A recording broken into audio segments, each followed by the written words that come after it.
আসছে ঈদ উল ফিতরে আবহাওয়া পরিস্থিতি কেমন থাকতে পারে তার একটা ধারণা দিয়েছে আবহাওয়া অধিদপ্তর। এতে দেখা যাচ্ছে সম্ভাব্য ঈদের দিনে বৃষ্টির সম্ভাবনা কম রয়েছে, থাকতে পারে কড়া রোদও। যদিও আজ ও আগামীকাল দেশের অধিকাংশ বিভাগে টানা বৃষ্টির সম্ভাবনা রয়েছে।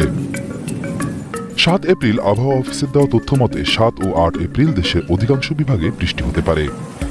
আর ৯ ও ১০ এপ্রিল বাড়তে পারে তাপমাত্রা। এ সময় বৃষ্টির তেমন কোনো সম্ভাবনা নেই। বর্ধিত আগামী ৫ দিনের আবহাওয়ার পূর্বাভাসে বলা হয়েছে তাপমাত্রা বৃদ্ধি অব্যাহত থাকতে পারে। ৭ এপ্রিল রবিবার সকাল থেকে পরবর্তী ২৪ ঘন্টার আবহাওয়ায় দমকা অথবা ঝোড়ো হাওয়া সহ বৃষ্টি অথবা বজ্রসহ বৃষ্টি হতে পারে। সেই সঙ্গে কোথাও কোথাও বিক্ষিপ্তভাবে শিলাবৃষ্টি হতে পারে। এছাড়া আগামী ২৪ ঘন্টায় সারা দেশে দিনের তাপমাত্রা ২ থেকে ৩ ডিগ্রি সেলসিয়াস হ্রাস পেতে পারে এবং রাতের তাপমাত্রা সামান্য কমে যেতে পারে। এর ফলে পাবনা এবং চুয়াডাঙ্গা জেলার তীব্র তাপপ্রবাহ, বরিশাল, পটুয়াখালী ও রাঙামাটি জেলা সহ রাজশাহী ও খুলনা বিভাগের কিছু অংশ, রংপুর ও ঢাকা বিভাগের উপর দিয়ে মৃদু থেকে মাঝারি ধরনের তাপপ্রবাহ বয়ে যাচ্ছে।